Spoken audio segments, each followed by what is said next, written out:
Hey guys, tonight we begin with some of the most famous medieval figures you've probably heard of. Legendary popes, fearless outlaws, dragon slayers, heroic kings. The Middle Ages were many things: chaotic, dramatic, deeply symbolic. But above all, they were very comfortable blurring the line between "this happened" and "this makes a great story." So before you get comfortable, take a moment, like the video and subscribe. But only if you genuinely enjoy what I do here. And let me know in the comments where you're tuning in from and what time it is for you. It's always fascinating to see who's joining us from around the world. Let's begin with one of the most persistent medieval legends ever told: Pope Joan. According to the story, sometime in the 9th century, a brilliant young woman disguised herself as a man in order to study theology. Apparently, medieval Europe had two problems: limited opportunities for women and absolutely no background checks. She was so intelligent, so articulate, and so convincing that she rose through the ranks of the church hierarchy, eventually becoming pope. Yes, pope. Not assistant pope, not junior monk, the top job. And for a while, everything allegedly went smoothly. She delivered sermons, wrote theological opinions, governed Christendom. Nobody noticed anything unusual, which, if true, would make it one of the most successful undercover operations in history. Then comes the part medieval storytellers clearly enjoyed the most. During a grand public procession through Rome, very ceremonial, very dignified, lots of robes, Pope Joan suddenly goes into labor and gives birth in the street. Which is, objectively, a bold way to reveal you have been living a double life. In some versions of the legend, she dies immediately. In others, the crowd reacts violently. Either way, it ends dramatically. Medieval writers were not fans of subtle conclusions. Now here is the less dramatic reality. There is absolutely no contemporary evidence that Pope Joan ever existed. None. The story first appears in written form in the 13th century, about 400 years after she supposedly reigned. Medieval papal records from the 9th century are surprisingly thorough. There is no mysterious missing pope, no awkward 2-year blank labelled "We don't talk about that one." It is simply not there. So where did the story come from? Most historians believe it likely began as satire or anti-papal propaganda. The medieval church was powerful, wealthy, and not universally loved. Creating a story in which it was humiliated by its own leadership. That spreads nicely. It is scandalous. It is symbolic. It is memorable. And medieval audiences loved a good scandal. What makes Pope Joan fascinating is not that she probably never existed. It is that for centuries, educated people believed she did. Pilgrims were shown supposed evidence.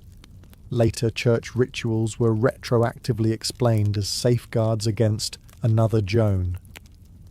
Chroniclers repeated the tale confidently, and confidence apparently was all it took. Pope Joan may never have ruled Rome, but she absolutely ruled medieval gossip, which, if we are being honest, might be even more powerful. Now we move from papal scandal to national obsession.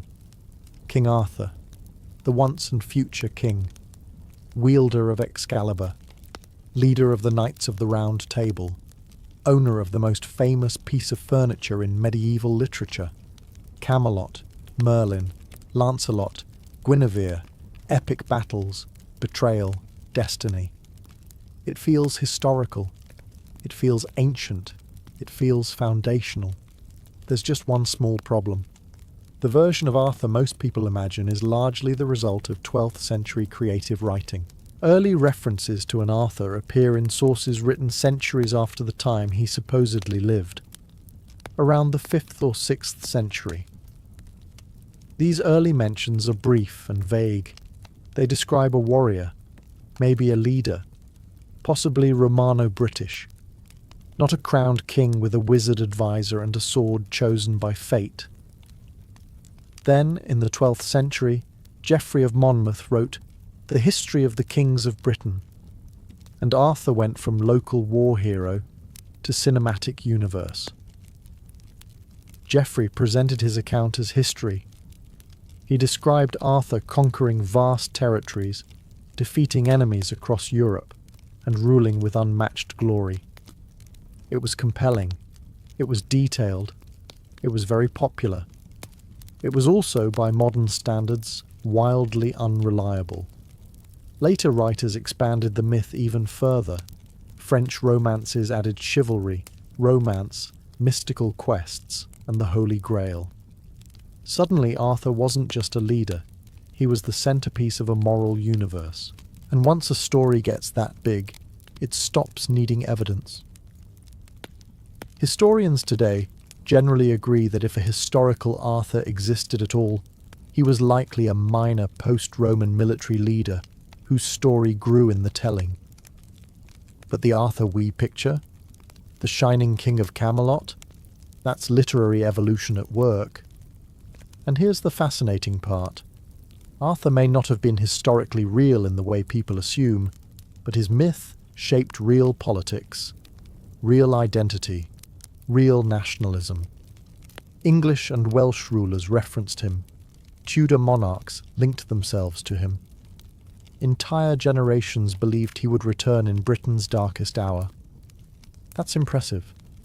To possibly not exist, and still become a cornerstone of cultural identity.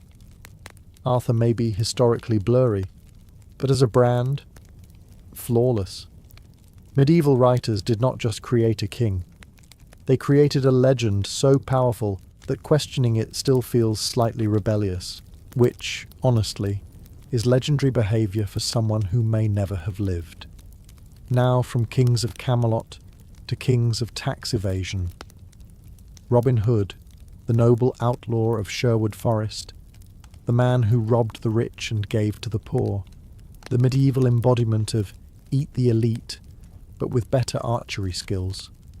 Green tights, longbow, loyal band of merry men, a corrupt sheriff, a romantic tension with Maid Marian. It feels historical. It feels grounded. It feels like someone you might accidentally run into if you get lost in the wrong forest. Except there is no solid evidence that a single, identifiable Robin Hood ever existed. The earliest surviving ballads about him appear in the 15th century, centuries after the period he is supposed to have lived. And in those early ballads, he is not even consistently noble. Sometimes he is generous. Sometimes he is just aggressively anti-authority, which, to be fair, was relatable. Here is where things get interesting. Robin Hood may not have been a name at all. It may have been a nickname, or even a generic label, used for outlaws.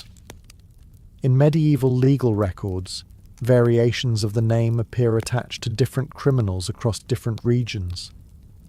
Translation: Robin Hood might have meant something like local forest-based problem, not one heroic man, possibly several criminals, possibly none of them particularly charitable. But over time, ballads shaped him into a symbol, a champion of the poor, a rebel against unjust taxation, a folk hero who stood against corrupt authority. And that image stuck. Writers kept polishing him. Later versions tied him to specific kings, specific rebellions, specific historical contexts. The more details added, the more real he felt. And once a story aligns with people's sense of justice, it becomes untouchable. Did medieval peasants need a real Robin Hood? Not necessarily. They needed the idea of one. Someone out there balancing the scales. Someone humiliating the powerful. Someone making tax collectors nervous. Robin Hood may not have existed as one historical person, but as a symbol, he was unstoppable. And in a way, that is more durable than reality, Because real outlaws fade, legends keep shooting arrows. Now we leave English forests and head into something far more ambitious. A global king, Prester John. According to medieval Europeans, somewhere in the mysterious East there existed a powerful Christian monarch ruling a vast, wealthy kingdom filled with wonders. Rivers of gems, exotic creatures, endless armies, advanced cities. Basically a medieval travel brochure written by someone who had never travelled. And this king, he was Christian, which, during the Crusades, sounded extremely convenient. The legend began circulating in the 12th century. Letters allegedly written by Prester John himself appeared in Europe, describing his magnificent realm. The letters were copied, translated, and widely distributed. There was just one small detail. The kingdom kept moving. At first, people thought Prester John ruled somewhere in India, then Central Asia, later Ethiopia. Every time geography became inconvenient, the legend politely relocated, which is impressive flexibility for a man who probably did not exist. European leaders took the idea seriously. They sent envoys. They searched for alliances. Explorers partially justified their journeys based on hopes of finding this mythical Christian ally who would help defeat Muslim powers from the other side. Imagine shaping global exploration based on a rumour. Prester John was likely inspired by fragments of real information, distant Christian communities in Asia, misunderstood reports from travellers, wishful thinking layered over geopolitical desperation. Europe wanted reinforcements, so Europe invented them. What makes the legend fascinating is not that it was false, it is that it was useful. It gave hope. It offered strategic fantasy. It reassured people that somewhere, far beyond known maps, a powerful friend was waiting.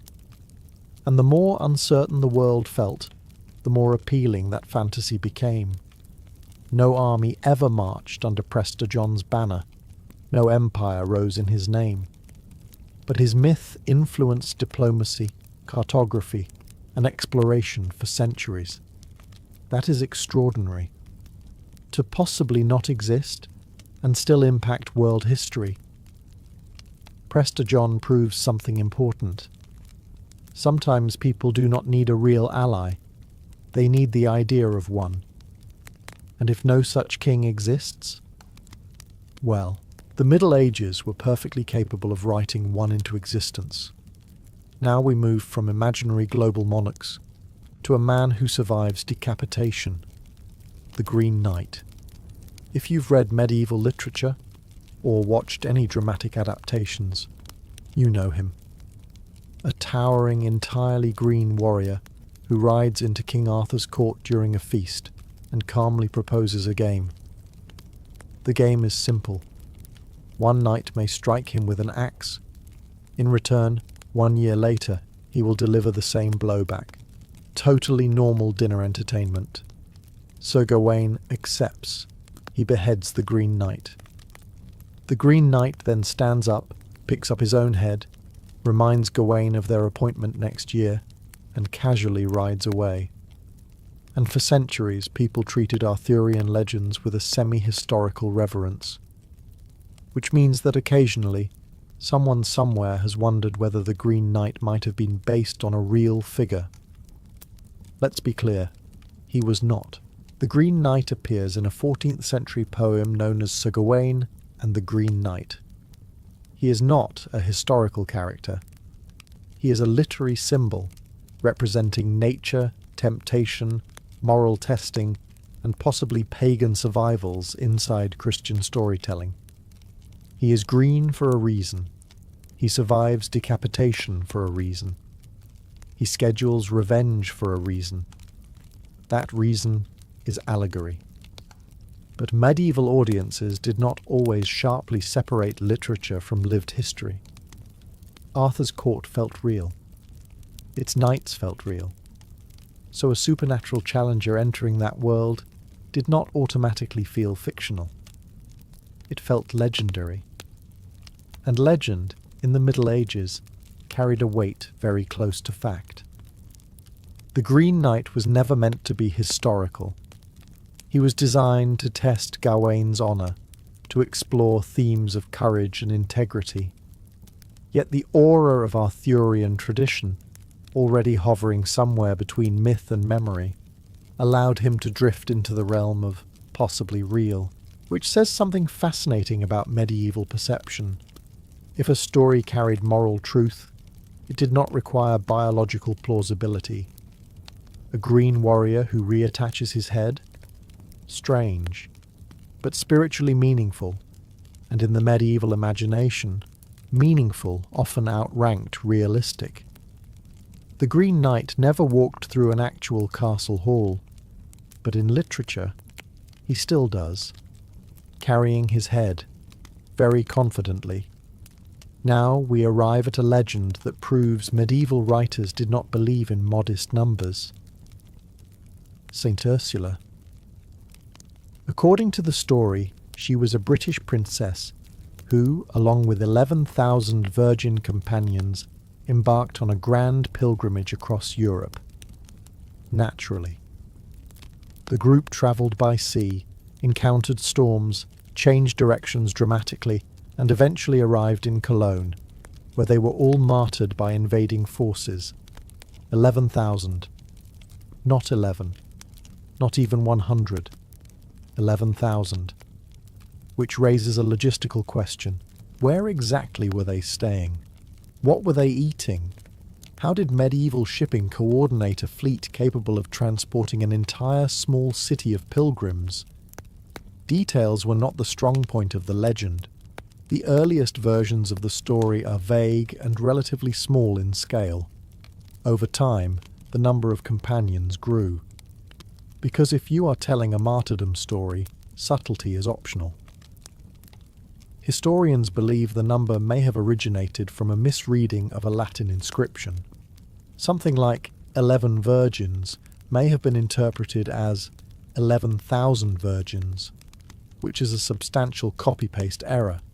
But once the larger number appeared, it stuck. Relics multiplied. Churches were dedicated. Artworks depicted vast crowds of identical young women standing solemnly behind Ursula. Cologne embraced the story enthusiastically, because martyrdom on that scale is excellent for prestige. Was there perhaps a small group of Christian women martyred in the region? Possibly. Was there an international caravan of 11,000 royal pilgrims? Almost certainly not. But medieval devotion does not operate strictly on census data. The story served a purpose. It honoured faith. It inspired sacrifice. It elevated a city's religious importance. And once a legend becomes spiritually meaningful, arguing about headcount feels almost rude. Saint Ursula likely did not lead 11,000 companions across Europe, but in art and tradition, she still does, which tells us something important. In the Middle Ages, numerical accuracy was negotiable, symbolism was not. And if you are going to invent a pilgrimage story, you might as well make it ambitious, very ambitious. Now we leave saints and enter the realm of precision archery and questionable parenting. William Tell, the Swiss folk hero who refused to bow to a tyrannical governor's hat, because apparently medieval oppression sometimes took very symbolic forms, and was punished by being forced to shoot an apple off his son's head, which is either the ultimate act of bravery or the most unnecessary risk management decision in European folklore. According to the legend, Tell calmly prepared his crossbow, aimed, and split the apple cleanly in two. When asked why he carried a second bolt, he replied that it was meant for the governor, in case the first shot harmed his son. Very dramatic, very rebellious, very satisfying. There is just one issue. The earliest written accounts of William Tell appear in the late 15th century, centuries after the events he supposedly lived through. And even then, the story appears in ballads and chronicles, blending folklore with patriotism. Worse for Tell's credibility, nearly identical stories exist in earlier Norse and Germanic legends. In one such tale, a hero is forced to shoot an apple off his child's head by a king. The parallels are not subtle, which suggests that William Tell may not have been a historical archer, but rather a recycled heroic template. But here is where it gets interesting. The legend of William Tell became foundational to Swiss national identity. He symbolized resistance against tyranny, courage under pressure, rural independence standing firm against centralized authority. Real or not, the story did work. Statues were built, plays were written. The myth strengthened political unity. Even modern Swiss symbolism still nods toward him. Historians today generally agree there is no reliable evidence that William Tell existed as a specific individual. But in a way, that almost does not matter. Because the story accomplished what it was designed to do. It gave people a hero, a clean moral narrative, oppression versus courage, authority versus independence, and that narrative was stronger than documentation. William Tell may not have stood in a Swiss village square aiming at fruit, but in the collective imagination. He never misses, which is impressive for someone who may never have picked up a crossbow at all. Now we move from heroic archers to a man with a flute and extremely strong negotiation skills, the Pied Piper of Hamelin. According to the legend, in the 13th century, the German town of Hamelin was plagued by rats. A mysterious piper arrived, dressed in bright, unusual clothing, and offered to remove the infestation for a fee. He played his flute. The rats followed him. He led them away, sometimes into a river, depending on the version, and the town was saved. So far, this sounds like a standard medieval pest control contract. Then the town refused to pay him, which, historically speaking, is a poor decision when the person you are underpaying has magical flute powers. In revenge, the piper returned and played again, this time luring the town's children away. They followed him out of Hamelin and were never seen again. Now here is where things become complicated. Unlike some legends on this list, there is evidence that something strange did happen in Hamelin around the year 1284. Town records and later inscriptions refer to a mysterious loss of children. The details are unclear. Some historians speculate migration, others suggest disease or disaster. But the colourful piper with hypnotic music? Almost certainly a later addition.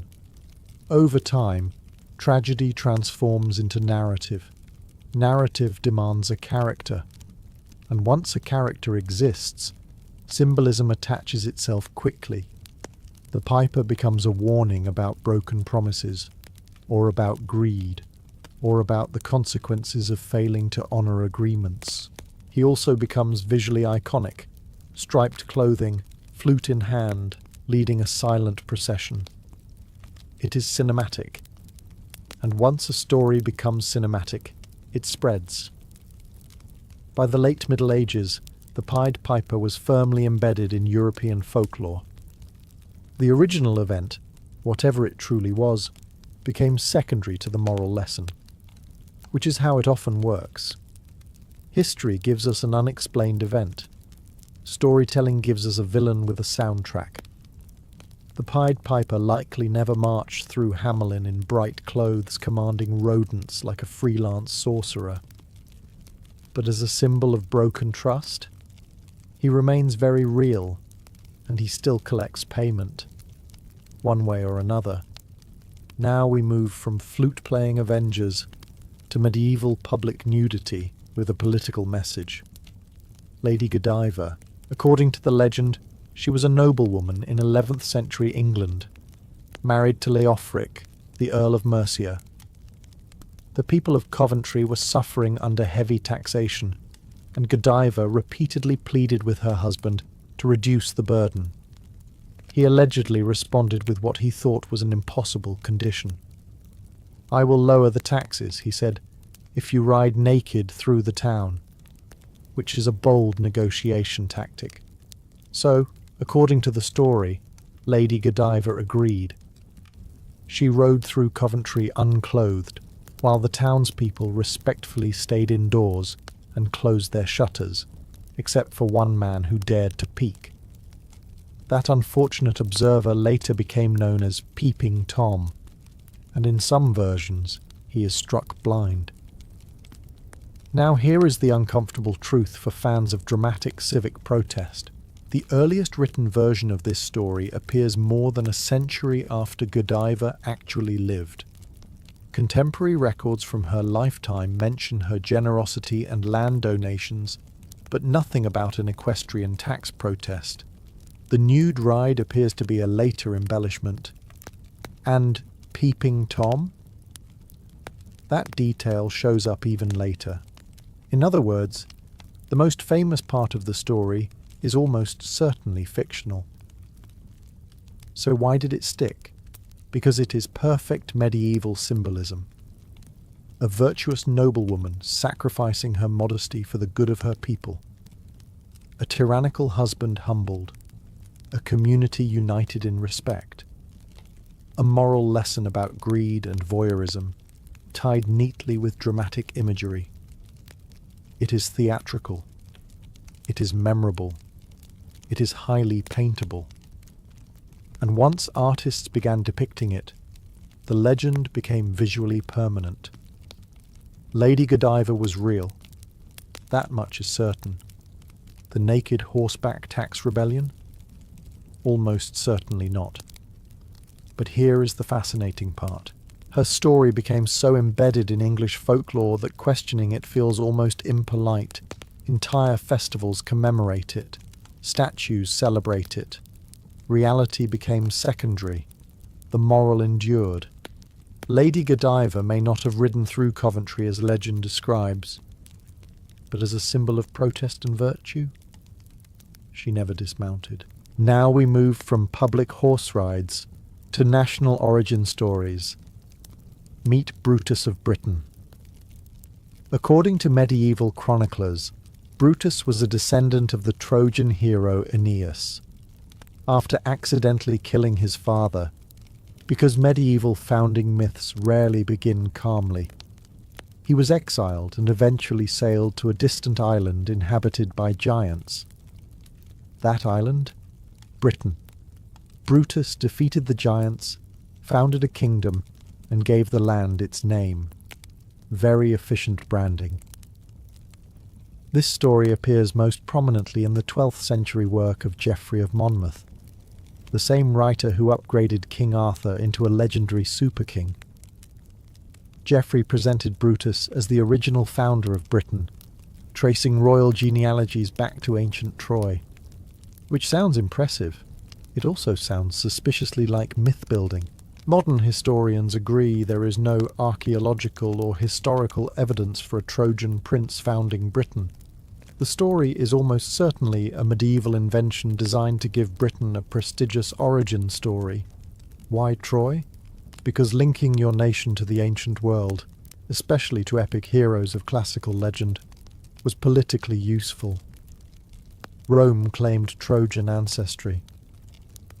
Why not Britain too? If you cannot compete militarily, compete mythologically. And medieval rulers loved a good pedigree. By tracing British kings back to Brutus and Brutus back to Troy, chroniclers created a lineage that felt grand and ancient. It legitimized rule. It elevated status. It provided narrative continuity stretching into classical antiquity.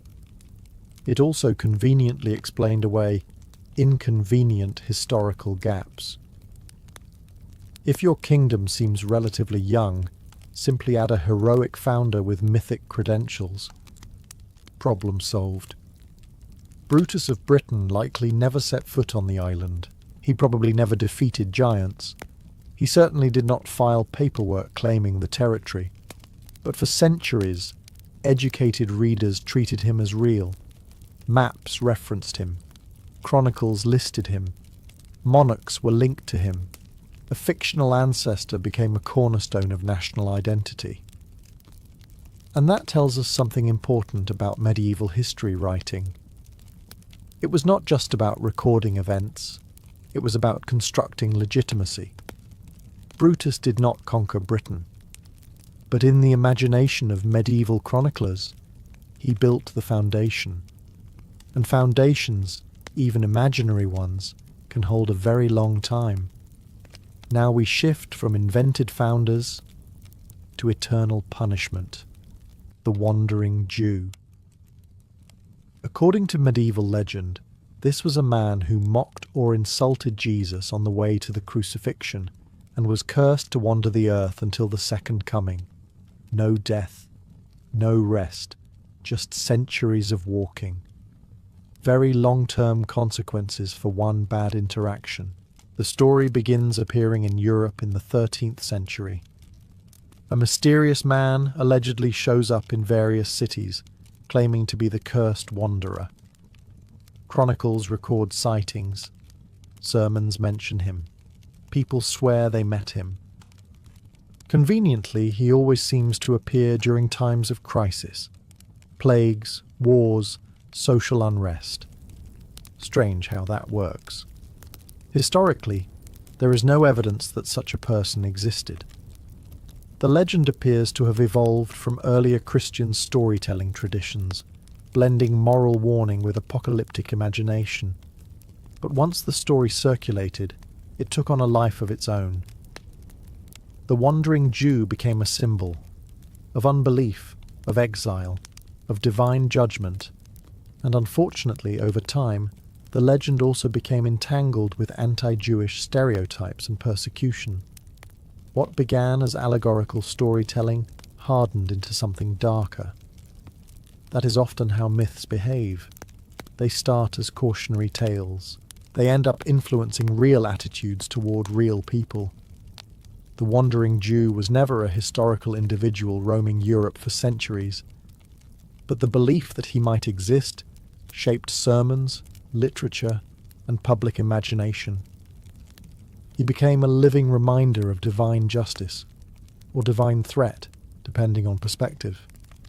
And here is the unsettling part. People claimed to see him. Over and over. Different names, different cities, always old, always tired, always cursed. When a story fits cultural fears, witnesses tend to appear. The wandering Jew never truly walked medieval streets, but he walked through medieval anxiety. He embodied guilt, judgment, and the idea that history itself carries consequences. And like many legends on this list, his power came not from physical existence, but from psychological resonance. He may not have been real, but the fear he represented certainly was. Now we move from eternal wanderers to heroic overachievement. Roland. If you have ever encountered medieval epic poetry, you have likely met him. A fearless knight serving Charlemagne, standing against overwhelming enemy forces at the Battle of Roncesvalles Pass. According to the Song of Roland, written in the 11th century, Roland commanded the rear guard of Charlemagne's army when it was ambushed by vast Muslim forces. Outnumbered and betrayed, he fought heroically. He refused to blow his horn to call for help, because pride, and battled until nearly everyone around him was dead. Finally, when he did blow the horn, he did so with such force that his temples burst. Yes, he effectively shouted himself to death. It is dramatic. It is epic. It is emotionally intense. It is also exaggerated. There was indeed a historical battle at Roncesvalles Pass in the year 778. Charlemagne's rearguard was attacked, but the attackers were not a massive Muslim army. They were Basque fighters, and the skirmish, while unfortunate, was not the cataclysmic clash described in the poem. Roland himself may have existed as a Frankish military officer, but the larger-than-life hero who single-handedly embodied Christian chivalry, that is poetic transformation at full power. Medieval poets did not simply record events, they upgraded them. A small ambush became a holy war. A fallen officer became the model of knightly virtue. A tactical loss became a glorious martyrdom. Why? Because stories need scale. Roland's refusal to call for help becomes a lesson about pride. His final horn blast becomes a symbol of tragic heroism. His death becomes sanctified. The historical truth may have been far less cinematic, but the cinematic version endured. For centuries, the Song of Roland shaped ideas about loyalty, faith, courage, and sacrifice. It became foundational to medieval identity. And once that happens, separating fact from poetry becomes almost irrelevant. Roland probably did not explode his own skull with a horn, but in literature, he still stands at the pass, defiant, outnumbered, and impossibly heroic, which proves something simple. History gives us events, epic poetry gives us legends, and legends are very difficult to downgrade.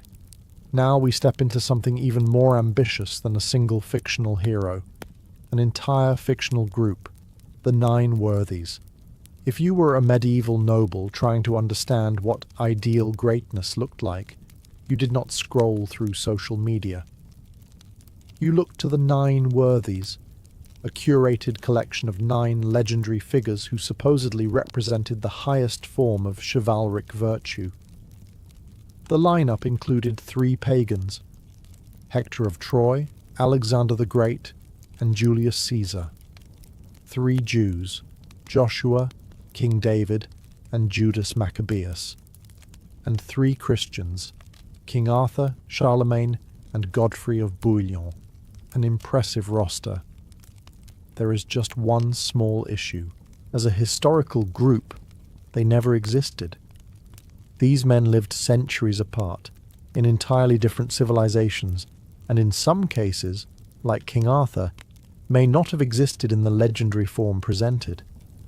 The Nine Worthies were a medieval construction, a symbolic dream team assembled in the 14th century to represent universal ideals of courage, leadership, and moral strength. Basically, medieval fantasy football. Writers and artists loved them. They appeared in tapestries, manuscripts, sculptures, and court pageants. Noblemen were compared to them. Sometimes even local rulers were added to the list as a 10th worthy because humility was optional. The concept was powerful because it created continuity. By grouping classical heroes, biblical leaders, and medieval kings into one tidy set, chroniclers suggested that chivalric greatness transcended time and religion. It felt cohesive. It felt authoritative. It also blurred history and myth together in a very comfortable way. No one paused to say, "Wait, are we sure Arthur belongs in the same category as Caesar?" Because the point was not factual accuracy. The point was inspiration. The Nine Worthies functioned as moral templates. They were less about what actually happened, and more about what should happen, how a knight should behave, how a ruler should act. They were ideals, and ideals rarely worry about documentation. The Nine Worthies never sat around a table together. They never met. They were never an official council of legendary excellence, but in medieval imagination, they stood shoulder to shoulder, timeless, unified, and entirely curated, which may be the most medieval thing of all. Now we arrive at one of the most famous dragon slayings in Western history. St. George. If you have ever seen a medieval painting of a knight on horseback skewering a dragon, chances are it was him. Calm expression. Lance extended. Dragon dramatically writhing beneath hooves. Princess waiting nearby, looking grateful and mildly concerned. It is iconic. It is heroic. It is extremely reptile-specific. Here is the part that complicates things. There probably was a real St. George, a Christian martyr from the 3rd or 4th century. Early sources suggest he was executed during Roman persecution. That part is historically plausible. The dragon, not mentioned. The dragon-slaying episode appears centuries later in medieval hagiographies, especially in the 13th century Golden Legend, a wildly popular collection of saint stories that was not overly concerned with strict documentation. In the dragon version, George saves a town terrorized by a monstrous beast. The townspeople have been sacrificing livestock and eventually people to appease it. When the king's daughter is chosen as the next victim, George arrives, defeats the dragon, and converts the town to Christianity. It is tidy. It is symbolic. It is theologically convenient. The dragon represents evil, paganism, chaos, or the devil, depending on interpretation. George represents faith and righteousness. The story is less about zoology and more about spiritual triumph. But medieval audiences did not always separate metaphor from biography. Once the dragon episode was written down and copied widely, it became part of George's identity. Paintings reinforced it, churches celebrated it, banners displayed it. Eventually, St. George became the patron saint of England. Yes. England's national patron saint is famous primarily for defeating a creature that does not exist, which is both slightly ironic and deeply medieval. Did George ever face an actual dragon? Almost certainly not, but as a symbol of moral victory, unbeatable, and that is the pattern we keep seeing. A small historical figure becomes layered with legend. The legend becomes more famous than the person, and soon, questioning the dragon feels almost disrespectful. St. George may not have fought fire-breathing reptiles, but in medieval imagination, he slays them daily, and looks very good doing it. Now we end where many medieval myths quietly begin. Family trees. Specifically, extremely ambitious family trees. If you were a medieval ruler and wanted to prove your legitimacy, you had two options: win wars, or trace your ancestry back to someone impressive. Guess which one required less physical risk? Medieval chroniclers became remarkably creative when constructing royal genealogies. Entire dynasties were linked to biblical figures, Trojan heroes, ancient emperors, or conveniently legendary founders who may or may not have existed. If your kingdom was relatively young, no problem. Simply add several generations of noble ancestors stretching back to antiquity, preferably to Troy. Troy was very popular. Brutus of Britain was not the only invented founder. Many European royal houses claimed descent from classical heroes. Some traced their lineage back to Noah's sons. Others linked themselves to figures from scripture or epic poetry. Was there evidence? Evidence was flexible. The point was not verification. The point was legitimacy. If you could claim that your bloodline stretched back to heroic antiquity, your authority felt older, more sacred, more inevitable. And once that genealogy was written into a respected chronicle, copied by scribes, and read aloud in courts, it gained weight. Repetition creates credibility. Entire phantom kings were inserted into these family trees. Rulers who reigned for decades, fought battles, founded cities, and conveniently bridged historical gaps. No archaeological trace, no contemporary record, just ink on parchment. But those phantom ancestors served a purpose. They provided continuity. They eliminated awkward blank spaces in national history. They transformed emerging kingdoms into ancient civilizations overnight. And once a ruler publicly claimed such ancestry, challenging it was politically dangerous. So the fiction endured. What makes this fascinating is that these invented figures shaped real politics. Marriages were arranged based on supposed lineage, alliances justified by shared mythical bloodlines, wars framed as the restoration of ancient rights, all rooted in people who never existed. In a way, these phantom kings may be the most powerful figures on this list. They did not slay dragons, they did not ride naked through towns, they did not shoot apples off children's heads. They simply sat quietly in genealogies and held entire monarchies together, which proves something remarkable about the Middle Ages. Sometimes the most influential people in history were never alive at all. Before you taste the honey cakes, before you sip the beer, before you even argue over the price of lamb, you smell the bread. In ancient Babylon, bread was not an accessory to the meal. It was the meal. It was the plate, the spoon, the napkin, and occasionally the peace offering. Grain grown in the rich soil between the rivers was hauled into the city, ground by hand on heavy stone querns, and turned into flour by people whose shoulders were permanently sore. Convenience had not yet been invented. The dough was simple, crushed grain, water, sometimes a little salt. If you were lucky, a bit of sour starter saved from yesterday's batch.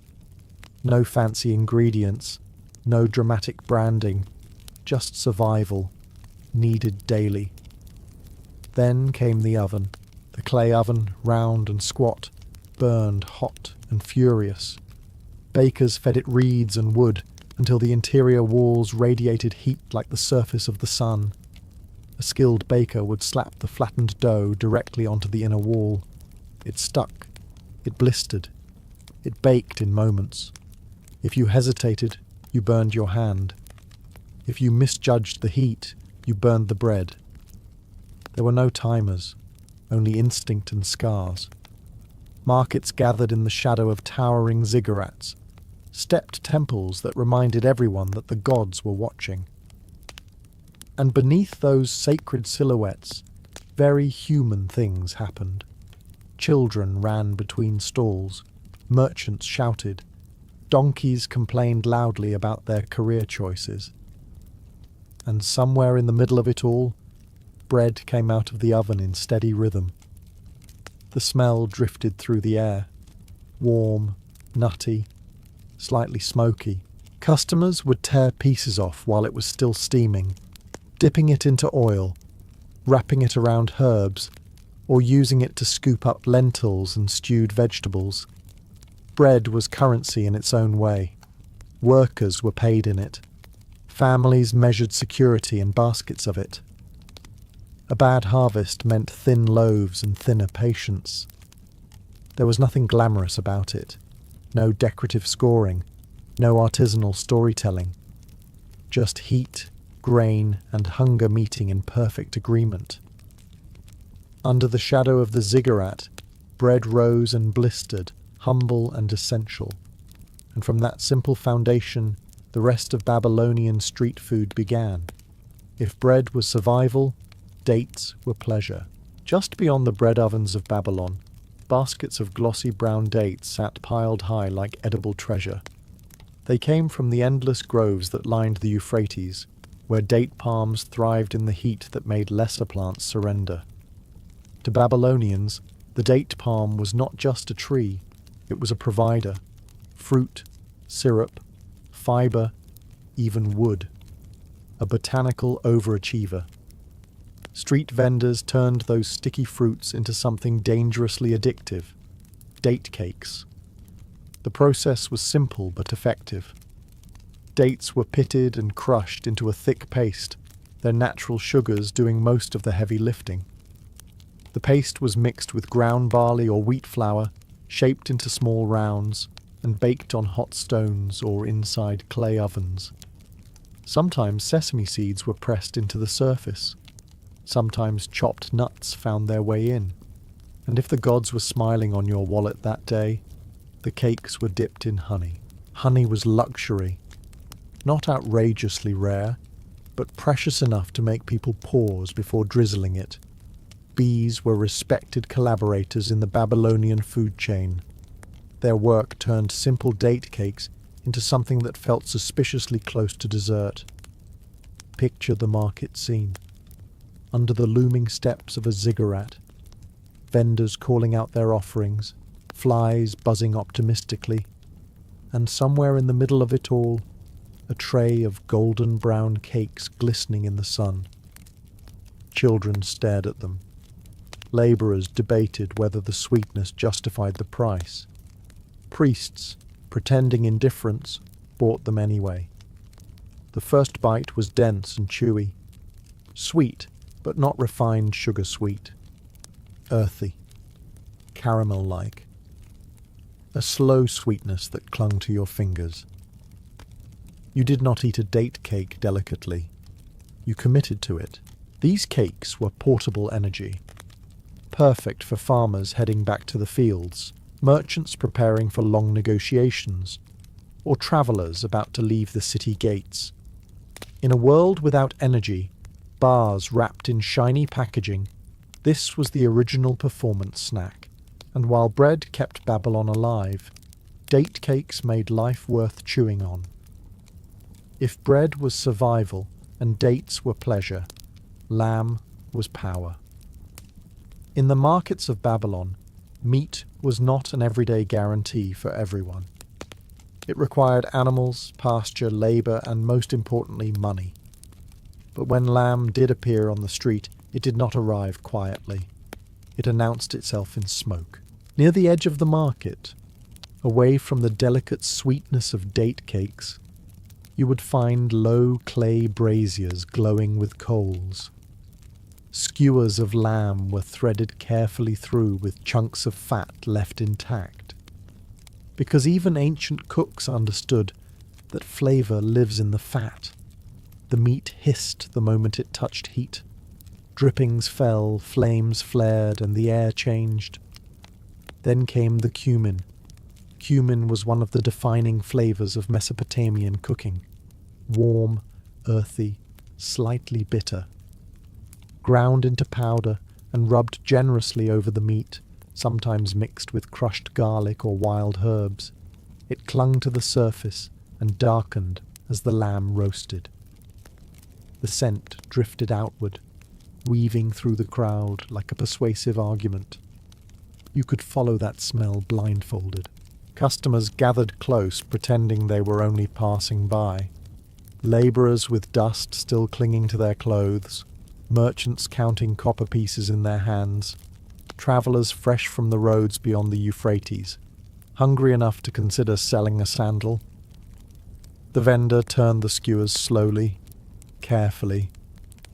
Too fast and the outside burned before the inside cooked. Too slow and the juices vanished.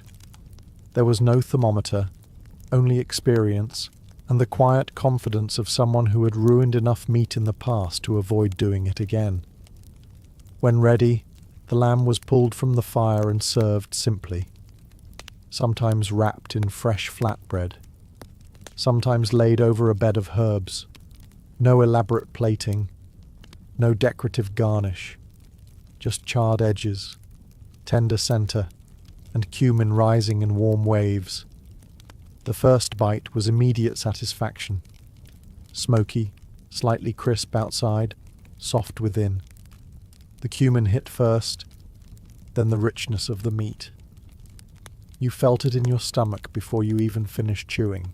In a city defined by temples and trade, lamb skewers were a reminder that sometimes the most powerful thing in Babylon was not a king or a god. It was fire, meat, and spice. If lamb was power, beer was democracy. In Babylon, beer was not a weekend indulgence. It was daily hydration, social glue, and occasionally safer than water drawn straight from the Euphrates. Children drank diluted versions. Labourers drank it thick and hearty. Even temple workers were not strangers to a cup or two. Civilization ran on barley and optimism. Babylonian beer was not the clear, golden liquid you imagine sliding elegantly into a glass. It was cloudy, dense, sometimes almost porridge-like, brewed from barley loaves that were partially baked, crumbled, soaked, and left to ferment. It carried bits of grain and sediment in every sip. You did not swirl it. You navigated it. Vendors sold beer from large clay jars positioned carefully in the shade of market stalls. The jars were wide-bellied, their surfaces cool to the touch despite the heat. The beer inside fermented naturally, quietly bubbling with microscopic determination. When a customer approached, the vendor dipped a clay cup into the jar or poured carefully from a spouted vessel. No polished metal, no decorative handle, just earth holding earth. Some wealthier drinkers used long straws to avoid the floating grain debris. Practical, slightly elegant. Also a quiet admission that chewing your drink was not always desirable. The taste was sour-sweet, mildly bitter, with a grainy backbone. It refreshed, but it also filled. After a long morning hauling stone, shaping bricks, or arguing over prices in the market, beer was both reward and refueling station. And it was social. Men gathered near the stalls, discussing trade, gossiping about officials, debating crop yields, or complaining about taxes. Laughter rose easily. Disputes were settled. New ones were born. Beer softened edges, but did not erase ambition. Even under the shadow of towering ziggurats, where priests conducted rituals and kings proclaimed decrees, everyday life pulsed around clay cups filled with fermented barley. Gods might have shaped destiny, but barley shaped afternoons. In a world of scorching sun and hard labour, beer was steady comfort. Not glamorous, not refined, but reliable. In Babylon, if bread built the body and lamb fed pride, beer carried the conversation forward, one cloudy, satisfying sip at a time. If beer fueled the conversation, fish fed the river's gift back to the city. The Euphrates was not just scenery for Babylon. It was lifeline, highway, irrigation system, and pantry. At dawn, fishermen pushed narrow boats into the current, casting woven nets into the slow-moving water. By midday, the market would smell faintly of scales and smoke. Fish arrived glistening, silver and bronze under the sun. Some were small and plentiful. Others were thick-bodied and heavy, requiring both hands and a confident grip. Vendors cleaned them quickly on low wooden tables, scraping scales with practiced flicks of a blade. The sound was sharp and rhythmic. Scrape, turn. Scrape again. Unlike lamb, fish did not demand luxury spices. It demanded speed. Near the edge of the market, braziers burned low and steady. Whole fish were skewered or laid across simple grates over open flame, sometimes stuffed with herbs, sometimes rubbed with salt and crushed coriander, occasionally brushed with date syrup for a faint caramelized glaze that clung to the skin as it blistered. The skin tightened first. Then it crackled. The smell was clean and smoky, drifting through the air in lighter waves than the heavy cumin of lamb. People gathered, drawn not by spectacle, but by familiarity. Fish was more accessible than meat, less status, more sustenance. The vendor watched closely. Too much heat and the flesh dried into disappointment. Too little and it remained soft, almost hesitant. Timing mattered. A skilled hand knew exactly when to flip, when to pull, when to serve. Served hot, the skin crisped under your fingers. Beneath it, the flesh flaked apart in tender layers. Mild, slightly sweet, carrying the subtle taste of river and smoke. Eaten with flatbread, perhaps dipped into a sauce of herbs or garlic, it felt honest. Fishermen stood nearby, scanning faces, silently measuring demand. Children lingered for scraps. Cats, opportunists long before civilization perfected the concept, hovered at the edges. Under the vast Mesopotamian sky, fish connected city and river in a single bite. No grand ceremony, no priestly blessing, just flame, water, and hunger in quiet agreement.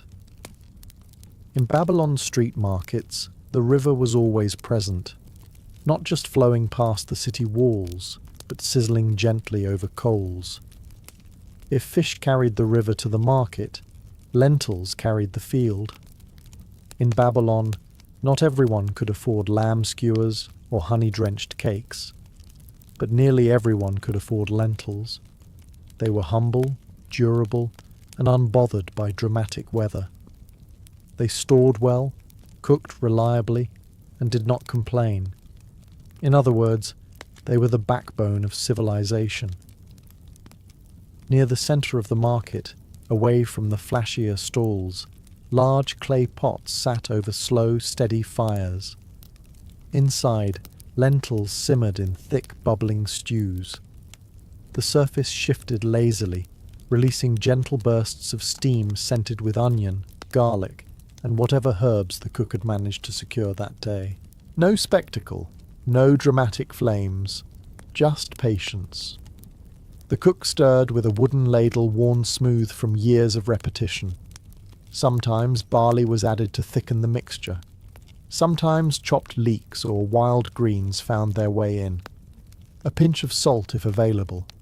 A scatter of coriander or cumin if the vendor was feeling generous or competitive. The result was thick, earthy, filling. Customers approached without ceremony. Labourers with dust still on their sandals. Women balancing baskets of grain. Scribes with ink-stained fingers. A small clay bowl was filled, steam rising into the warm air. A piece of flatbread accompanied it, not for decoration, but for utility. You did not sip lentil stew. You scooped it. Bread became spoon. Fingers became tools. The first mouthful was simple comfort.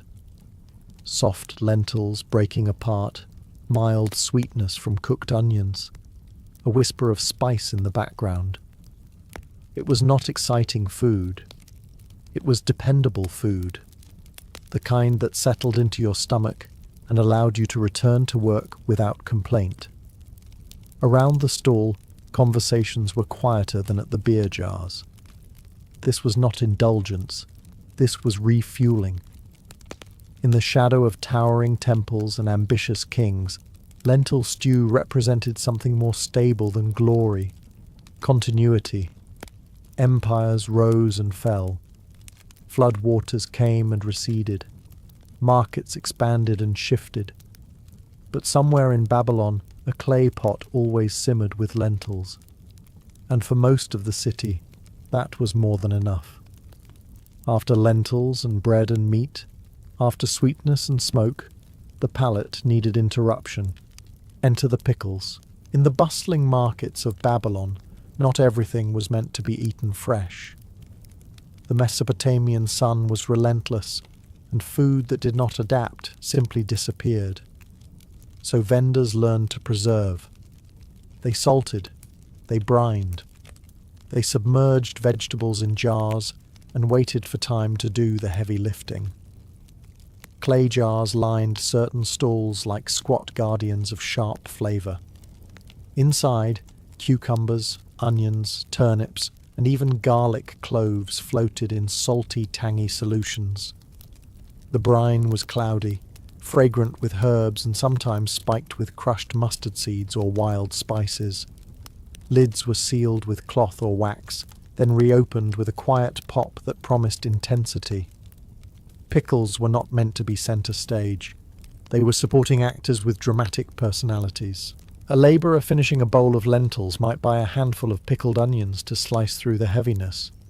A merchant chewing on lamb might reach for something sour to balance the fat. Even fish, mild and flaky, welcomed a sharp companion on the side. The first bite was immediate and unapologetic. Salty, sour, crisp. Your jaw tightened slightly.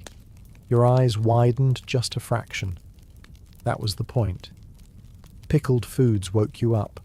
They demanded attention, and they lasted. In a city where harvests could fail and supply lines could falter, preserved foods were security. They sat patiently on shelves, immune to heat and delay. A jar opened weeks after sealing still delivered flavour with confidence. No rush, no panic. Children sometimes dared each other to eat the sourest piece. Adults pretended not to enjoy the theatrical sharpness, then reached for another anyway. It was food with attitude. Under the looming steps of the ziggurats, amid smoke and sweet syrup and bubbling stew, these jars of brine offered contrast.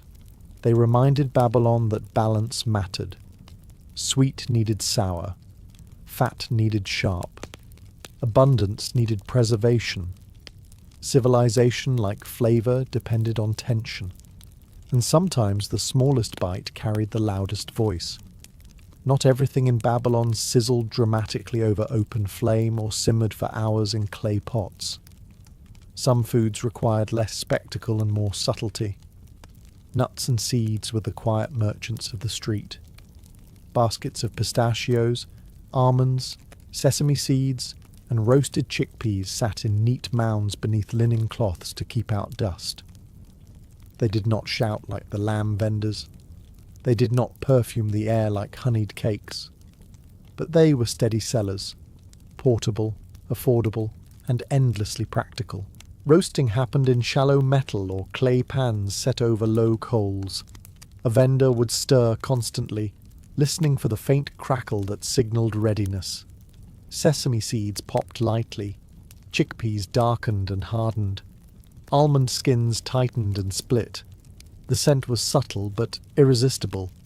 Warm, toasty, slightly sweet. It drifted just enough to catch attention without overwhelming it. Customers often bought nuts in small handfuls, poured directly into cloth pouches or cupped palms.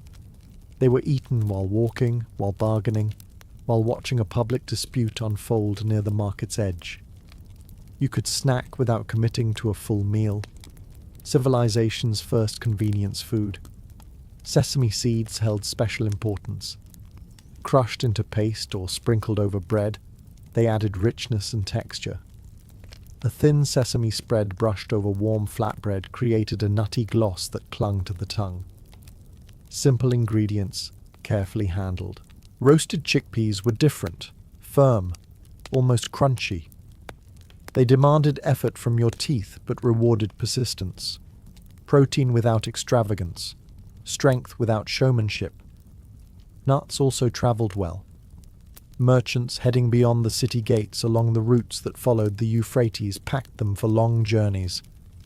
Light, durable, resistant to spoilage, a snack that respected distance. Children hovered near these stalls, hoping for a stray almond. Elders chewed slowly, savouring the rhythm of it. Roasted seeds cracked between molars like small punctuation marks in the day. In a market filled with smoke, syrup, and simmering stew, nuts and seeds offered texture, literal and cultural. They were proof that street food did not need grandeur to endure. Sometimes all you needed was heat, patience, and a handful of something roasted to perfection. By late afternoon, the market of Babylon changed its rhythm. The harsh edge of noon softened. Smoke from braziers thinned into blue threads. Clay ovens cooled. The great ziggurat cast a longer shadow, stretching across stalls of bread, fish, lentils, nuts, and honeyed cakes like a silent supervisor reviewing the day's work. Street food in Babylon was never just about eating. It was choreography. Vendors called out final offers. Fresh bread. Last skewers. Sweet dates. Voices overlapped in a practiced symphony of urgency. Buyers weighed copper pieces in their hands, calculating dinner. Children tugged at sleeves, lobbying for one more sweet cake before sunset. Near the beer jars, conversations grew slower, heavier. Clay cups clinked gently. A final dip of the ladle. The sediment at the bottom was thicker now, proof that the day had been generous. The fish sellers packed away their remaining catch, salting what had not sold. The lentil pot, scraped low, revealed its clay bottom in widening circles. A vendor brushed sesame seeds back into a basket with careful hands. Nothing wasted. And above it all, the stepped silhouette of the temple loomed, a reminder that the gods had their own appetites. Offerings had been made earlier in the day. Bread, beer, perhaps even lamb. Divine and human consumption mirrored each other. One for survival, one for favour. As the sun dropped closer to the horizon, families gathered what they had purchased.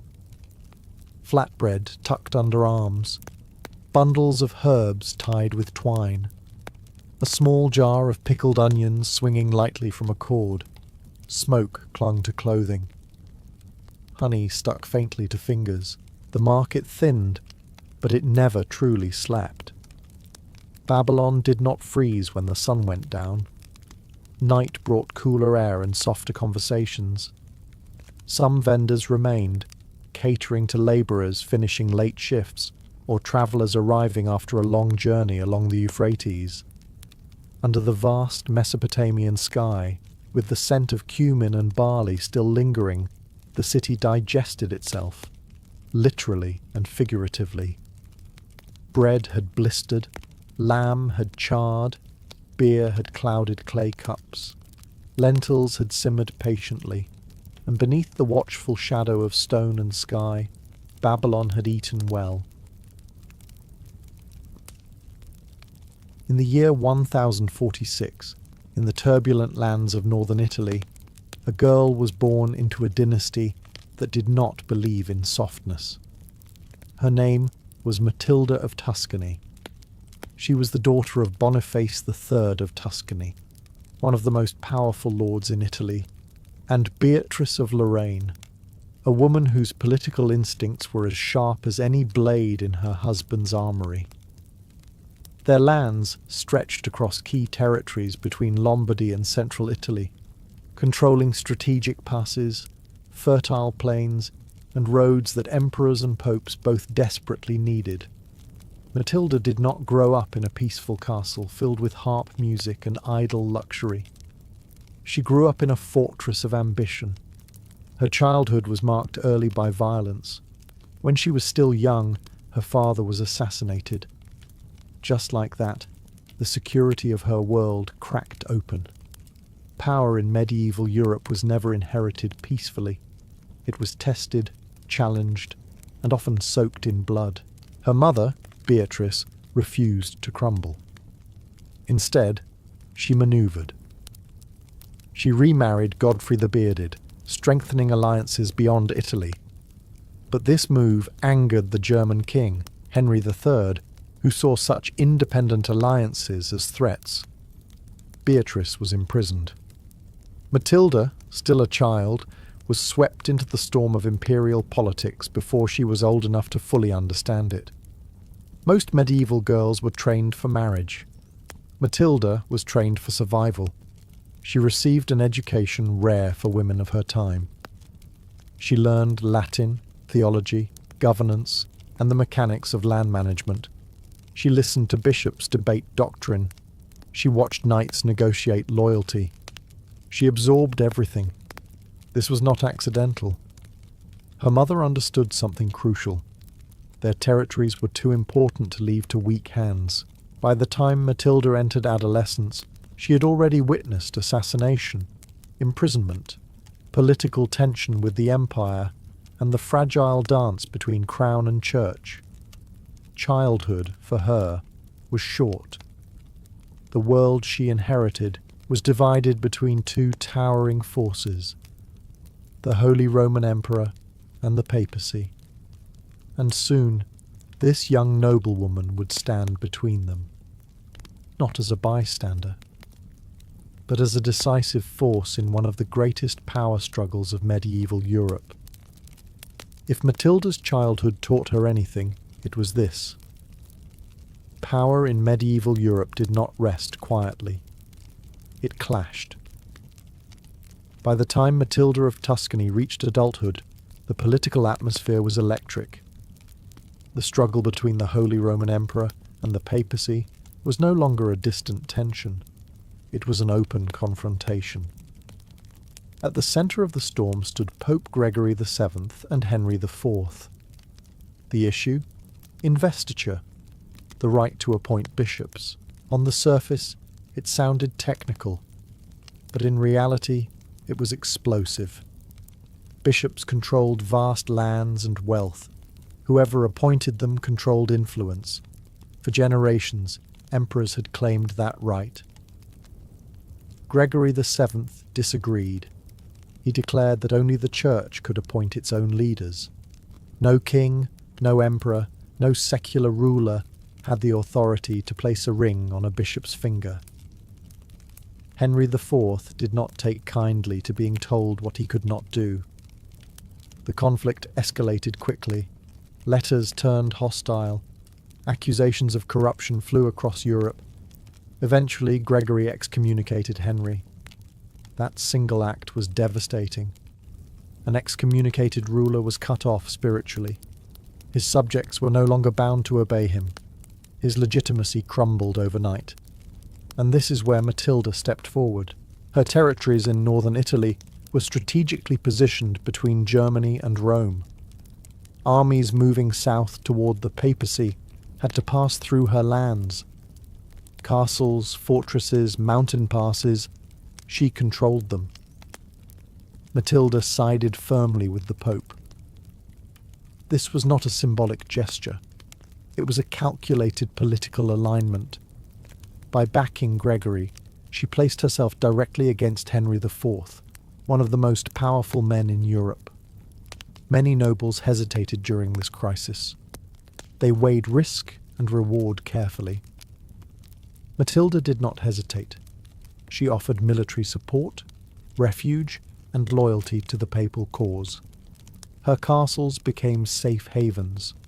Her soldiers became part of the Church's defensive strength.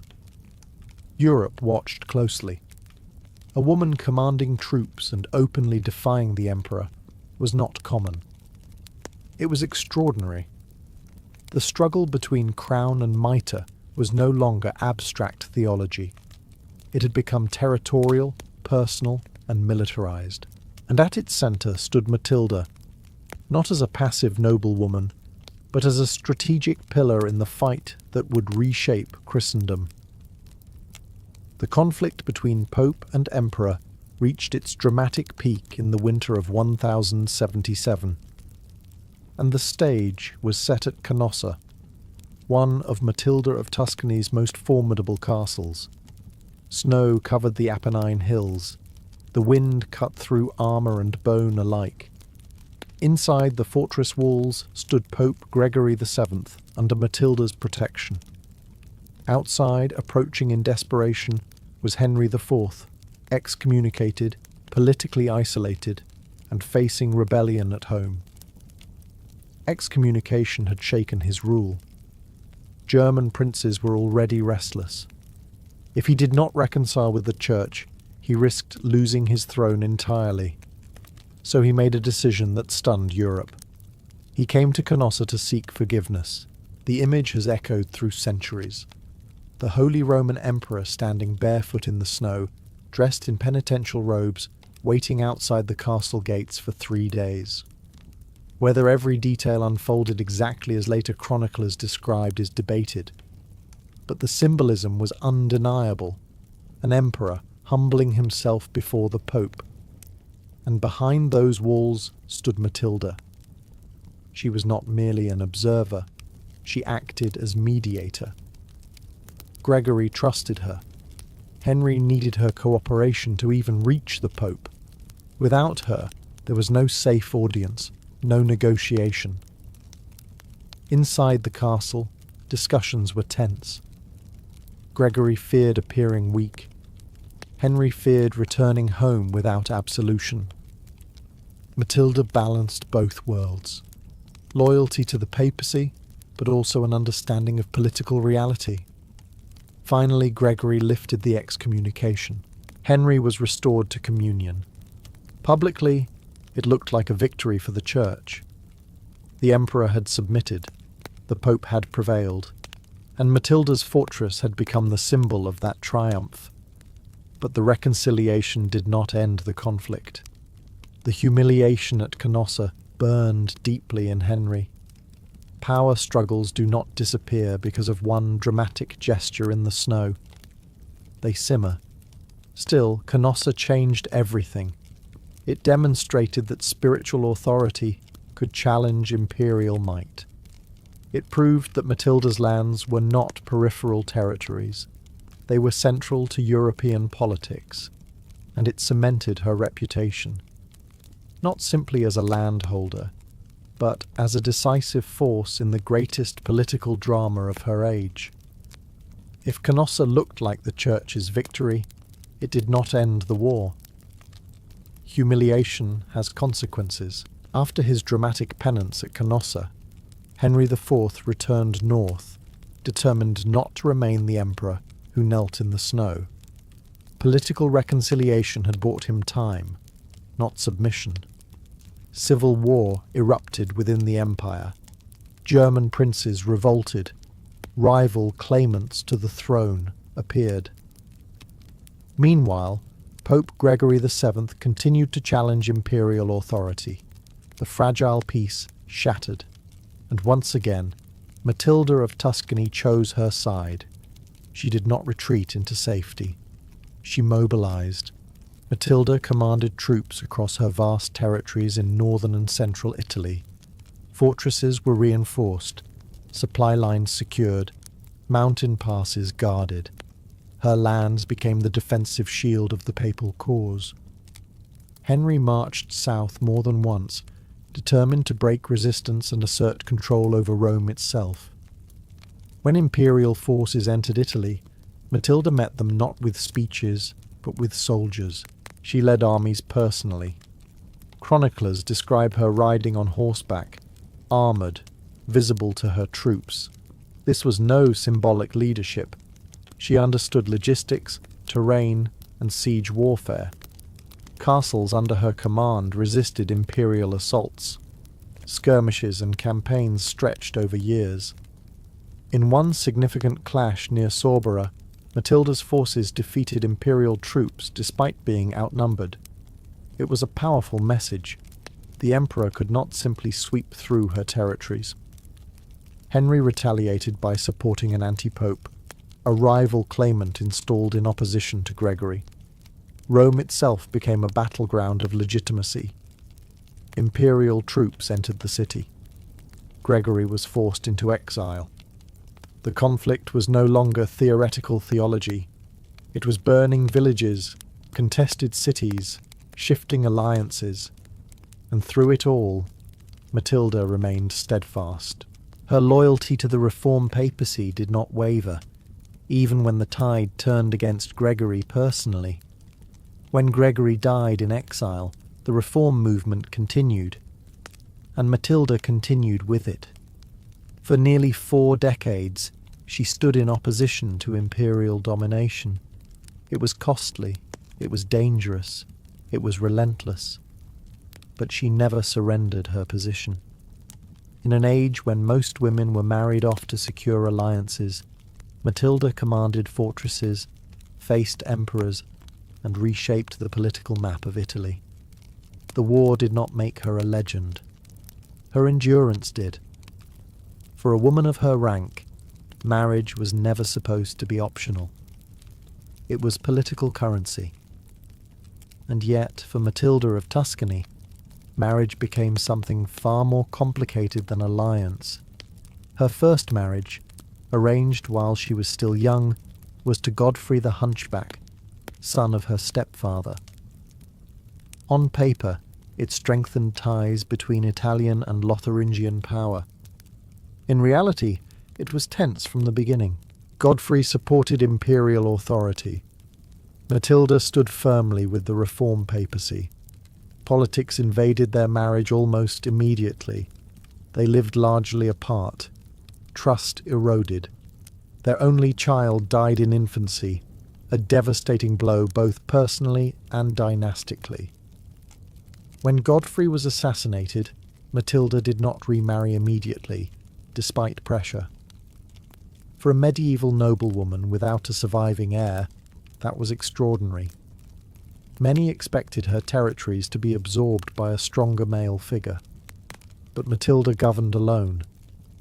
Years later, in another strategic calculation, she married Welf V, a much younger Bavarian noble aligned with anti-imperial forces. It was a bold political move meant to strengthen opposition to Henry IV. The marriage was controversial. The age difference raised eyebrows. The political motives were obvious. And once again, it did not last. They separated without producing an heir. By medieval standards, this was almost unthinkable. 2 high-profile marriages, no surviving children. And yet, Matilda's power did not dissolve, because her authority did not come from her husband's. It came from her control of land, fortresses, and loyalty networks carefully built over decades. She managed estates personally. She issued charters. She oversaw legal matters. She commanded troops when necessary. In a world where female rule was often viewed as temporary or conditional, Matilda created something different, sustained independent governance. She did not rule as someone's wife. She ruled as Matilda. And that distinction mattered. Her marriages were strategic tools, not defining cages. When alliances failed or outlived their usefulness, she remained. While emperors struggled with rebellions and popes battled legitimacy crises, Matilda maintained her grip on Tuscany and beyond. In doing so, she quietly redefined what medieval female authority could look like, not ornamental, not accidental, but deliberate, enduring and unmistakably sovereign. If marriage never defined Matilda, war certainly did. By the early 12th century, the struggle between empire and papacy had not disappeared. It had simply evolved. Henry IV was aging, weakened by rebellion and internal conflict. Eventually, even his own son turned against him. But the imperial challenge did not die with one ruler. His successor, Henry V, inherited not only the crown, but the unresolved tension between throne and altar. And once again, Matilda of Tuscany found herself at the centre of it. Rome became the focal point. Imperial armies advanced south with renewed confidence, determined to secure coronation and assert control over papal elections. The city that symbolized spiritual authority became a chessboard of competing loyalties. Matilda, though no longer young, remained active. Her territories were still the strategic bridge between German imperial forces and Rome. Every march south required negotiation or confrontation with her. In one campaign, Henry V moved aggressively into Italy, forcing a tense standoff. Unlike his father's dramatic humiliation at Canossa, Henry V preferred calculated pressure. He detained the Pope, negotiated from strength, and attempted to force concessions. Matilda responded not recklessly, but carefully. She reinforced strongholds, protected communication routes, and maintained alliances with reform-minded clergy. She understood that outright confrontation could devastate her lands, but passive submission would erase decades of resistance. This phase of the conflict was less theatrical than Canossa, but more intricate. Diplomacy intertwined with military maneuvering. Temporary agreements were signed and broken. Promises were made under duress. Rome itself saw violence. Crowds rioted. Factions clashed. Papal authority wavered under imperial presence. And through it all, Matilda's position remained crucial. She was not simply a supporter of reform. She was its territorial backbone. Without her lands, the papacy's independence in Italy would have been far more fragile. Even in later years, when physical campaigning grew harder, her political influence endured. Bishops, abbots, and nobles sought her support. Her name still carried weight. Rome burned with tension, but Tuscany held firm. Matilda had spent a lifetime navigating between sword and crosier, empire and church. Now, as a new emperor tested her resolve, she proved that age had not softened her. It had refined her. By the time Matilda of Tuscany entered the final years of her life, she had already done what few medieval rulers ever achieved. She had survived. She had outlasted Henry IV. She had negotiated with Henry V. She had seen popes rise, fall, and rise again. But survival was not enough for Matilda. She wanted permanence, and so she made one of the most controversial decisions of her life. Matilda formally donated the bulk of her vast territories to the papacy. This act, often referred to as the donation of Matilda, was not a spontaneous gesture of piety. It was calculated. Her lands stretched across much of northern and central Italy, key routes, fortified cities, agricultural wealth. By transferring them to the church, she aimed to secure papal independence from imperial encroachment. It was a strategic masterstroke, but it was also explosive. The Holy Roman Emperor did not accept the donation as legitimate. From the imperial perspective, Matilda held many of her lands as fiefs granted under imperial authority. They were not hers to give away freely. In imperial eyes, the donation threatened to carve out a semi-independent papal state in the heart of Italy. And that is exactly what it did. The legal status of her lands would be disputed for decades after her death. Negotiations, treaties, and compromises would follow. The tension between empire and papacy, already fierce, gained new fuel. But Matilda's intention was clear. She believed in the reform papacy. She believed that the church should not be subordinate to imperial will. By binding her territories to Rome, she strengthened the territorial foundation that would eventually evolve into the papal states. Few medieval women, few medieval rulers, period, reshaped political geography so directly. The decision was bold, almost defiant. She had no surviving heir to inherit her lands. Instead of allowing imperial absorption or noble fragmentation, she redirected the future of her territories toward the papacy. It was her final strategic move. Not on a battlefield, not in a castle courtyard, but on parchment, where ink could sometimes prove as powerful as steel. In the summer of 1115, after decades of war, negotiation, and relentless political maneuvering, Matilda of Tuscany died. She was nearly 70, an extraordinary age for someone who had lived through sieges, betrayals, imperial invasions, and the constant stress of high medieval politics. Many of her contemporaries had fallen to disease, assassination, or battlefield wounds. Matilda endured. At the time of her death, The investiture controversy, the great struggle between empire and papacy, was not yet fully resolved.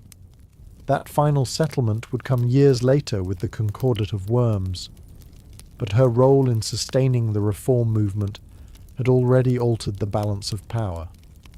The immediate aftermath of her death was complicated. Her vast territories, which she had donated to the papacy, became the subject of intense legal and political dispute. Imperial forces did not simply accept papal control. Negotiations stretched across years. Control shifted. Agreements were made and challenged. Yet something irreversible had happened. The papacy now possessed not just spiritual authority, but territorial foundations strong enough to resist imperial domination. Matilda's lands became a core piece of what would later solidify as the Papal States. Her decision shaped centuries of Italian and European politics. But her legacy was not only territorial. She had demonstrated that a woman could command armies, manage estates, negotiate with emperors, and shape the destiny of Christendom, not as a temporary placeholder, but as a sustained ruler in her own right. Chroniclers remembered her as devout, formidable, unwavering. Some admired her courage. Others criticized her defiance of imperial authority. Few ignored her. Generations later, her remains would be moved to St. Peter's Basilica, a rare honor, placing her among popes and saints. It was a symbolic recognition of her lifelong alliance with Rome. Matilda did not wear a crown of empire. She did not claim the papal throne. Yet she stood between both powers and influenced them profoundly. In a century defined by towering male figures, emperors, reforming popes, rebellious princes, she carved out authority through endurance, conviction, and strategic intelligence. She did not simply witness history. She shaped it. When historians speak of the investiture controversy, they often focus on two towering figures, Pope Gregory VII and Henry IV, Pope and Emperor, crozier and crown. But between them stood Matilda of Tuscany, not symbolically, not passively, physically, politically, militarily. Her castles hosted popes, her roads blocked emperors, her armies fought imperial forces, her wealth financed reform. Her signatures altered the map of Italy. She was not a theologian drafting decrees, yet theology shaped her alliances. She was not crowned empress, yet emperors had to negotiate around her lands. She was not a nun cloistered in prayer, yet her devotion to the reform papacy defined her political life. In a century when legitimacy came from divine sanction, Matilda understood something critical. Control of territory meant control of leverage. Without her strongholds, Gregory would not have stood firm at Canossa. Without her resistance, imperial marches into Rome would have been far easier. Without her donation, the papacy's territorial base would have been weaker for generations. And yet, she ruled in a world that did not expect women to command armies. Her authority was not effortless. It required constant reinforcement. She had to maintain loyalty among nobles who might easily defect to imperial favor. She had to fund defenses. She had to show strength without appearing reckless. Her endurance was her greatest weapon. Where emperors burned hot and collapsed under rebellion, she remained steady. Where popes rose and fell, she continued. She outlasted the storm. Matilda's life forces a broader question. How many other medieval women shaped events quietly, without chronicles giving them equal space? She was exceptional, yes, but she was also proof that medieval Europe was not as politically rigid as we often imagine. At the intersection of sword and scripture, ambition and faith, Matilda carved her place, not as someone's daughter, not as someone's wife. but as a ruler whose decisions influence the fate of Christendom. And that is a legacy no crown could improve. In medieval Europe, the vast majority of people could not read the Bible. So the Bible came to them, not in quiet monasteries, not in neatly bound books, but in the middle of town squares, surrounded by shouting vendors, wandering dogs, and children climbing onto barrels for a better view. These were the medieval mystery plays. The word mystery did not mean something unsolved. It came from the Latin ministerium, meaning craft or trade. These plays were organised by town guilds, the bakers, the carpenters, the fishmongers, the blacksmiths. Each guild was assigned a biblical episode. The shipwrights often performed Noah's Ark. The bakers might stage the Last Supper.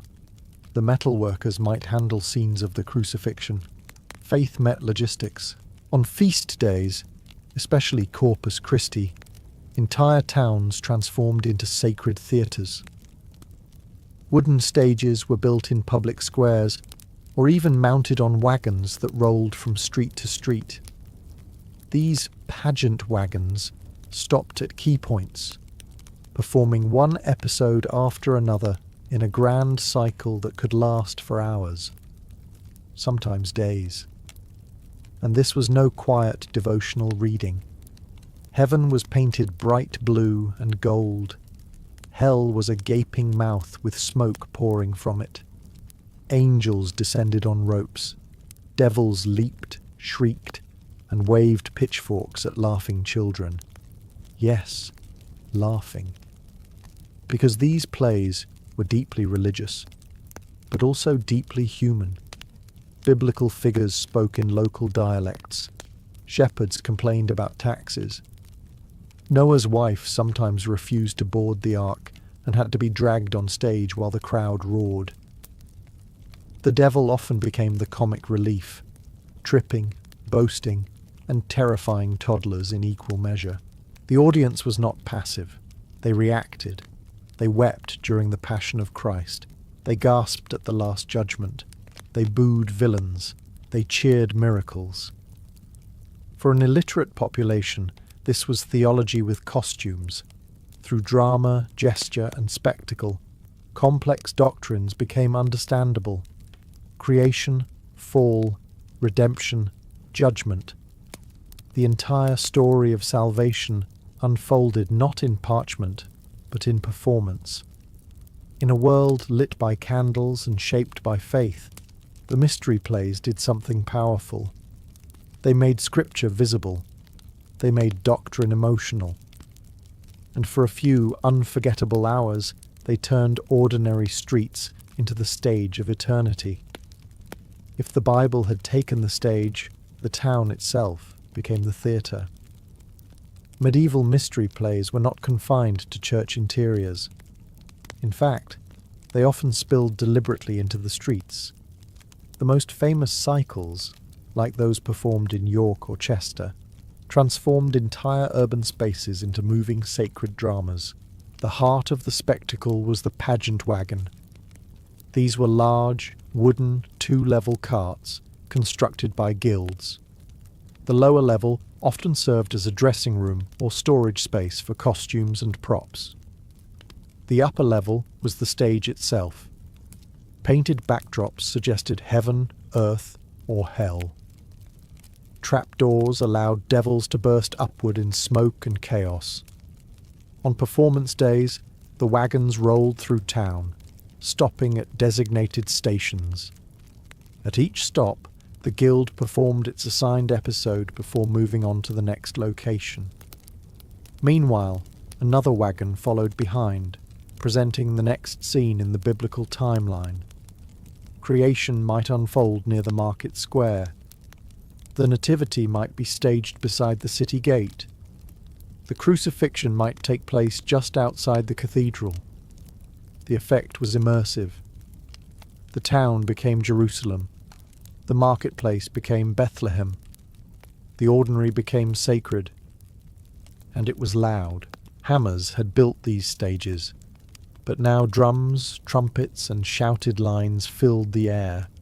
Actors projected their voices without microphones, competing with wind, animals, and restless crowds. Children climbed onto rooftops for a better view. Vendors paused their sales. Even skeptical townsfolk watched. The staging could be surprisingly sophisticated. Heaven was sometimes depicted as an elevated platform draped in blue and gold fabric, with angels in white robes. Hell was famously portrayed as a monstrous mouth, the Hellmouth, complete with smoke, fire effects, and grotesque demons dragging the damned inside. The audience did not simply observe, they felt involved. When Christ carried the cross, the crowd fell silent. When Judas betrayed him, murmurs rippled outward. When devils capered across the stage, laughter broke the tension. These plays were not distant theology lectures. They were communal experiences. For one day, the invisible became visible, the distant became local, and sacred history walked, quite literally, through the streets. If you expect medieval religion to be solemn at all times, the mystery plays would surprise you. Yes, they dramatized creation, the fall, the nativity, the passion, and the last judgment. Yes, they were rooted deeply in Christian doctrine, but they were also full of noise, exaggeration, and laughter, especially when the devils appeared.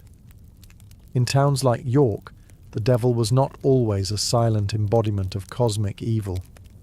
He was loud, he was boastful, he tripped over props, he mocked humans and sometimes mocked himself.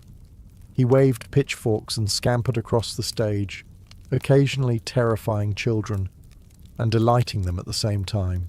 Actors playing devils often wore grotesque masks, horns, tails, and padded costumes to make them larger than life.